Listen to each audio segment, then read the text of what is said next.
पीछे ही पड़ गए। शादी के कुछ अरसे तक मेरा ससुर मुझको बेटी कहकर बुलाता था, लेकिन जैसे ही शादी को कुछ अरसा गुजरा तो मेरे ससुर का रवैया बदलता गया और मुझे लग रहा था कि इस काम में मेरा शौहर भी राज़ी है। फिर वही हुआ जिसका डर था। ससुर दिन को और शौहर रात को मेरे साथ। नाज़रीन, हमारे इस चैनल को हर वीडियो देखने के लिए चैनल को सब्सक्राइब करना। शुक्रिया। मेरा नाम नाजिश है और मैं एक गांव की रहने वाली लड़की हूँ। मैं इतनी खूबसूरत नहीं हूँ, इसलिए मेरा अभी ब्याह नहीं हुआ है, जबकि मुझसे 2 छोटी बहनें शादीशुदा। गाँव के कुछ लोग अब्बा से मेरा हाथ मांगते हैं, मगर वो इनकार कर देते हैं और कहते हैं नहीं, मेरी बेटी तुम सबके काबिल नहीं है। उनकी ये बात सुनकर मैं बहुत मायूस हो जाती हूँ और सोचती हूँ पता नहीं अब्बा मेरे लिए किस शहज़ादे का इंतज़ार कर रहे हैं। एक दिन मैं कुएं से पानी भरकर अपने घर जा रही थी, तभी रास्ते में एक बड़ी गाड़ी सामने आकर रुकी। मैं गौर से गाड़ी की तरफ देखने लगी। मुझे ऐसा लगा रहा था जैसे कोई मुझे गाड़ी के अंदर से देख रहा है। मैं तेज़ कदमों से घर वापस जाने लगी और वो गाड़ी वाला आहिस्ता आहिस्ता से मेरे पीछे गाड़ी चलाने लगा। वो तकरीबन मेरे घर तक पहुंच गया था। मैं घर जाकर एक कमरे में छुप गई। शाम के वक्त अम्मा कमरे में आई और मुझसे कहने लगी, बेटा बहुत मुबारक हो, तुम्हारे अब्बा ने तुम्हारी शादी पक्की कर दी है, कल दिन को तुम्हारा निकाह है। अम्मी से अपनी शादी की खबर सुनकर मैं भी चौंक पड़ी। मेरी शादी किससे होने वाली है मैं नहीं जानती थी, मगर अगले दिन मेरी शादी हो गई और मैं ब्याह कर अपने ससुराल चली गई। रात के वक्त मैं अपने शौहर के पास बैठी थी जब वो मुझसे कहने लगा, मेरे अब्बा का बहुत ख्याल रखना, तो मेरी अम्मा बिस्तर से लगी हैं, अब्बा को अम्मा की कमी महसूस मत होने देना। मेरे शौहर ने मुझसे कहा। मैंने हाँ में सर हिलाया और कहा हाँ मैं ऐसा ही करूँगी। ससुर जी जो सास जी की कमी महसूस नहीं होने दूँगी। मैं गाँव की सारी लड़कियाँ क्या समझ पाती कि मेरा शौहर कौन सी कमी की बात कर रहा है। मेरी ये फरमान बरदारी देख के मेरे शौहर मुझे हैरत भरी निगाहों से देखने लगा और बोला, तुम भी? उसने इतना कहा और अपने मुंह पर हाथ रखकर कमरे से बाहर निकल गया और जाते जाते कह गया, हाँ ठीक है, फैसला है तुम्हारा, अब्बा की खिदमत में लगी रहो, बहुत कर्ज है उनका मुझ पर, वो भी उतर जाएगा। इतना कहकर वो कमरे से बाहर चला गया। मुझे ये बात हैरानकुन लगी कि एक बाप का अपने बेटे पर कैसा कर्ज हो सकता है। शादी के कुछ दिन बाद अच्छे से गुजर गए। मैं अपने ससुर जी की खिदमत करती रही, वो भी मुझे बेटी बेटी कहते रहे। मगर कुछ दिन बाद हालात बदल गए। एक दिन मैं छत पर कपड़े धो रही थी और मेरे कपड़े गीले थे। मैं अपने कामों पर मगन थी। जब मैं पीछे मुड़ी तो देखा मेरे ससुर जी मुझे गहरी नज़रों से देख रहे हैं। उनकी बुरी नज़रें खुद पर पाकर मैं घबराने लगी और जल्दी से सूखा दुपट्टा अपने ऊपर डाला ताकि वो मुझे देख ना सके। अकेले कपड़े धो रही हो बहू, आओ मैं मदद करा देता हूँ, मेरे ससुर जी ने कहा और मेरे करीब आए और कपड़े धोने लगे। मैं भी कपड़े धोने लगी और ससुर जी की नज़रों को भूल गई। रात के वक्त मेरा शौहर मेरी सास को डॉक्टर के पास ले गया। उन्हें फॉलिज था, बोल नहीं सकती थी। मैं अपने ससुर जी का कमरा ठीक कर रही थी, तब मुझे अपने कमर में किसी की गिरफ्त महसूस हुई। मुझे लगा कि मेरे शौहर होगा, लेकिन जब मैंने हाथों की तरफ देखा तो वो हाथ मेरे शौहर के नहीं, मेरे ससुर के थे। मैं घबरा गई और जल्दी से पीछे की तरफ पलटी। ये क्या कर रहे हैं ससुर जी आप? मैंने पूछा। तुम पर अपना हक जता रहा हूँ बहू, वो बोले और दोबारा से मुझे अपनी बाहों में भरने की कोशिश करने लगे। ऐसा ना करें ससुर जी, आप तो मुझे अपनी बेटी कहते हैं, फिर ऐसा कैसे कर सकते हैं? उस बार मैं रो पड़ी।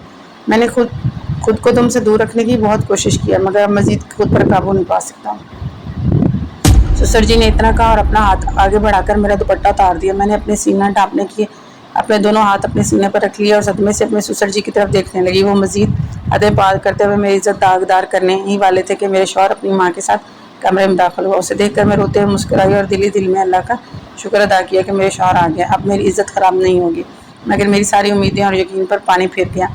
जब मेरा शौहर सास की व्हील चेयर घसीट कर कमरे से बाहर निकल गया, मेरी आंखों से आंसू बहने लगे अपने शौहर की बेवफाई और बगैरती देखकर। मेरे ससुर जी मुझे देखकर मुस्कुराए और कमरे का दरवाज़ा बंद कर दिया और फिर मेरे साथ ज्यादती कर दी। मैं बहुत रोई और कुछ घंटे बाद हिम्मत जताकर अपने शौहर के पास आई और अपनी माँ के कदमों में बैठकर रो रहा था। मैंने उसे गिरबान से पकड़ लिया। घटिया इंसान, तुम्हारी आंखों के सामने तुम्हारे बाप ने मेरी इज्जत लूट ली और तुमने अपनी आंखों पर हाथ रख लिया, तुम इतना कैसे गिर सकते हो? मैं बुरी तरह रोते हुए बोली, तुम्हें खुद ही शौक था मेरे बाप की खिदमत करने का, अब मासूम बनने का ड्रामा क्यों कर रही हो? मैं सब जानता हूँ तुम्हारे और अब्बा के बारे में। मेरे शौहर ने मेरे दोनों हाथ अपने गिरबान से हटाकर दूर फेंकने और नफरत भरे लहजे में बोला। मैं चौंक कर उसकी जानब देखने लगी। वो क्या कह रहे हैं? अपने बाप को समझा लो, दोबारा मेरे नज़दीक मत आए वरना मैं पुलिस के पास चली जाऊंगी। मैंने धमकी देते हुए कहा। शौक से जाओ, अपना ही नुकसान करोगे। उसने इतना कहा और कमरे से बाहर निकल गया और मैं वही ज़मीन पर बैठ कर रो पड़ी। मेरी सास मुझे कुछ कहने की कोशिश करने लगी मगर बोल नहीं पा रही थी। मैं अपने घर जाना चाहती थी मगर मुझ में इतनी हिम्मत नहीं थी कि मैं घर जाकर अपने बाप के सामने ये बात कैसे कह सकूं कि मेरे ससुर ने मेरे साथ ज्यादती की। मैं अगली सुबह तक एक कमरे में बंद रही, किसी ने मेरा हाल हवाल ना पूछा। अगले दिन मैं खुद ही बेशर्मों की तरह कमरे से बाहर निकल आई। मेरा दिल घबरा रहा था, इसलिए लॉन में चली आई। मेरी नज़र सामने खड़ी गाड़ी पर पड़ी, जो वही गाड़ी थी जो मेरा पीछा करती रही और शाम को ही मेरा रिश्ता आ गया। मैं चौंक कर उस गाड़ी को देखने लगी। जब उस गाड़ी से मेरे ससुर निकले मैं मजीद चौंकी। वो अपने कमरे में चले आए, मैं भी हिम्मत जताकर उनके पीछे उनके कमरे में चले आई। इस दिन आपने ही मेरा पीछा किया था ना गाड़ी में बैठ के। मैं गुस्से से बोली, हाँ मैंने ही किया था, तो मुझे पहली नज़र में अच्छी लगी थी, इसलिए मैंने तुम्हें अपनी बहू बनाने का फैसला किया।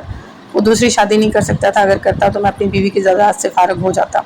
मेरी बीवी का बेटा ठहरा बुज़दिल, वो कुछ कर नहीं सकता। मैं सिर्फ इसे इतना कह देता हूँ, मैंने तुम्हारी बच्चलन माँ से शादी किया और उसकी नाजायज़ औलाद को सहारा दिया, वो वही चुप हो जाता है और मेरे हर हुक्म मान जाता है। पहले तो वो इस बात पर राज़ी ना हुआ कि उसकी बीवी मेरी बीवी बनकर रहेगी, मगर बाद में उसे राज़ी होना पड़ा। और अब तुम दिन के वक्त मेरी बीवी बना करोगी। ससुर जी ने मुझे सारी दास्तान सुना दी और फिर मुझे अपने करीब करके मेरे साथ ज़बरदस्ती करने लगे। मैं मज़ीद उनके जुल्म बर्दाश्त नहीं कर सकती थी। अपनी इज़्ज़त बचाने के लिए मैं पास पड़ा गुलदान उनके सर पर मार दिया। वो सर पकड़कर चलाने लगे। मैं फ़ौरन कमरे से बाहर निकल आई, वो भी बुरी हालत में। ससुर जी मेरे पीछे भागने लगे, तभी मेरा टकराव एक मर्द से हुआ। मैंने सर उठाकर ऊपर देखा तो वो मेरी सास के भाई थे, जो गांव के पंचायत थे। मेरी हालत देखकर वो समझ गए मेरे साथ क्या हुआ। उन्होंने अपने कंधे से चादर उतार कर मुझे उड़ा दी और रो पड़ी। ससुर जी के चेहरे की रंगत खौफ से जर्द होने लगी। मेरी सास के भाई मुझे अपने साथ अपने घर ले गए। अगले दिन मुझे मेरे माँ बाप के हवाले कर दिया। पंचायत बैठ आकर मेरे ससुर को 10 साल कैद की सज़ा सुना दी। मैं अपने माँ बाप के घर में ही थी, अपने शौहर के साथ नहीं रहना चाहती थी, मगर वो हर दिन आता और मुझसे माफ़ी मांगता। मुझे भी कुछ दिन बाद एहसास हो गया कि वो मजबूर था जो उस पर गुजर रही थी और मैंने नहीं समझ सकती थी। मैं अपने शौहर के साथ वापस अपने ससुराल चली आई। मेरा शौहर अब मेरा गुलाम बनकर रहता है। वो अपने माजी की वजह से शर्मिंदा है। मैंने उसे दिल से माफ़ कर दिया और हम हंसी खुशी एक साथ रह रहे हैं।